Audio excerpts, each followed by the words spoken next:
میرے لیے وہ بڑا خوشگوار منظر تھا جب ایک جنازے کے بعد امام صاحب نے اردو میں دعا کروانا شروع کی تو کچھ لوگ اس اجتماع میں سے یہ ثابت کرنے کے لیے الگ ہو گئے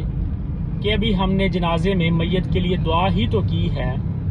اور وہ مسنون دعائیں جو نبی کریم صلی اللہ علیہ وسلم سے ثابت ہیں وہ ہم نے مانگ لی ہیں، اب ہمیں کوئی ایسا کام نہیں کرنا چاہیے یا دعا اس طریقے سے نہیں مانگنی چاہیے جو نبی کریم صلی اللہ علیہ وسلم سے ثابت نہیں ہے۔ مجھے بڑی خوشی ہوئی کہ یہ سنت کو ماننے والے لوگ ہیں، توحید پرست لوگ الگ ہو گئے ہیں یہ بتانے کے لیے کہ ہم کسی بھی ایسے کام میں شرکت نہیں کرتے جو نبی کریم صلی اللہ علیہ وسلم سے ثابت نہ ہو۔ لیکن مجھے افسوس تب ہوا کہ جب اپنی مسجد کے امام صاحب کسی فرضی نماز کے بعد یا آپ سمجھ لیں کہ نماز جمعہ کے بعد انہوں نے ہاتھ اٹھا کے دعا مانگنا شروع کی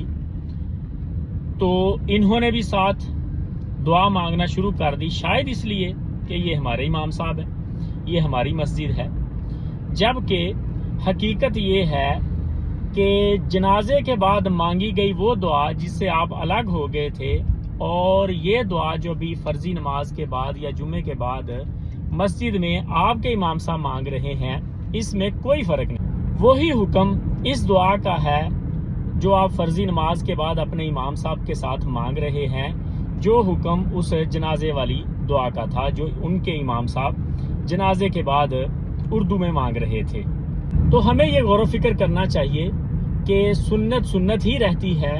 خواہ وہ کسی دوسرے مکتب کے یا کسی دوسرے مسلک کے عالم کریں، اور سنت کے علاوہ کام جو ہیں، میں کوئی زیادہ سخت حکم نہیں لگاتا، سنت کے علاوہ کام جو ہیں جو غیر مسنون کام ہیں وہ غیر مسنون ہی رہتے ہیں، خواہ وہ ہمارے امام صاحب یا ہمارے خطیب صاحب کریں۔